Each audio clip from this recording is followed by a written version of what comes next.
wabarakatuh. Hai, kembali lagi dengan saya Rida Sujarwati, guru di SMA Negeri 5 Bagan Sinembal, Provinsi Riau, dalam mata pelajaran Sejarah Indonesia. Melanjutkan materi sebelumnya, yaitu tentang perubahan dan keberlanjutan. Kali ini kita akan membahas tentang keberlanjutan. Rangkaian peristiwa yang telah terjadi maupun yang akan terjadi merupakan peristiwa yang berkelanjutan.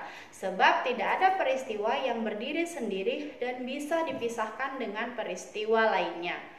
Ruslan Abdul Ghani menyatakan ilmu sejarah dapat diibaratkan sebagai penglihatan terhadap 3 dimensi, yaitu penglihatan ke masa silam, masa sekarang, dan masa depan. Hal ini sejalan dengan Arnold Toynbee yang mengatakan bahwa mempelajari sejarah adalah mempelajari masa lampau untuk membangun masa depan. Selain membahas manusia atau masyarakat, sejarah juga melihat hal lain, yaitu waktu. Waktu menjadi konsep penting dalam ilmu sejarah. Sehubungan dengan konsep waktu dalam ilmu sejarah, menurut Kunto Wijoyo, meliputi perkembangan, keberlanjutan atau kesinambungan, kemudian pengulangan dan perubahan. Adapun konsep keberlanjutan yaitu suatu keadaan yang telah berlangsung lama. Keberlanjutan dalam sejarah merupakan rangkaian peristiwa di masa lalu, masa sekarang, dan masa depan yang tidak dapat dipisahkan satu sama lainnya. Contohnya yang kamu bisa lihat adalah kasus korupsi, kolusi, nepotisme atau KKN yang ada di Indonesia. KKN yang terjadi pada era reformasi merupakan keberlanjutan dari budaya KKN periode Orde Baru. KKN pada masa Orde Baru merupakan keberlanjutan dari budaya KKN periode Orde Lama, dan begitu seterusnya.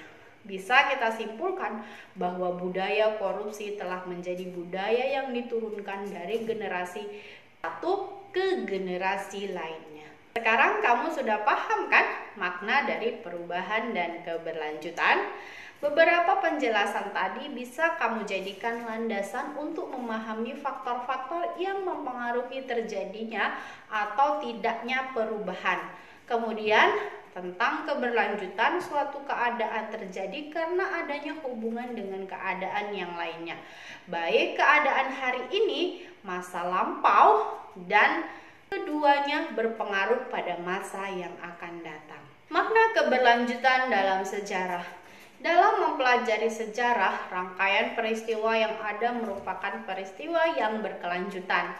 Kehidupan manusia saat ini merupakan mata rantai dari kehidupan masa lampau, sekarang, dan masa mendatang.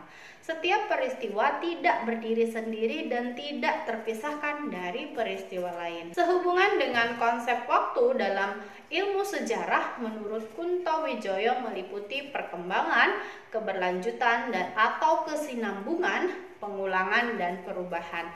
Yang pertama, perkembangan terjadi apabila dalam kehidupan masyarakat terjadi gerak secara berturut-turut dari bentuk satu ke bentuk yang lain. Perkembangan terjadi biasanya dari bentuk yang sederhana ke bentuk yang kompleks. Kemudian yang kedua, kesinambungan terjadi bila suatu masyarakat baru hanya mengadopsi lembaga-lembaga lama.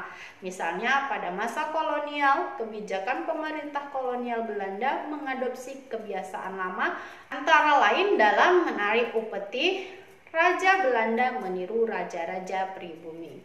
Yang ketiga, pengulangan merupakan suatu fenomena di mana suatu peristiwa yang terjadi pada masa lampau terjadi pada masa berikutnya. Contohnya peristiwa munculnya Presiden Soekarno akibat demo mahasiswa Indonesia tahun 1966.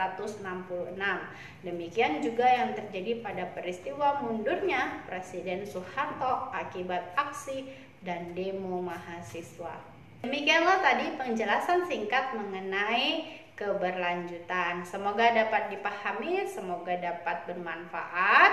Kita bertemu lagi di video pembelajaran sejarah Indonesia di minggu berikutnya.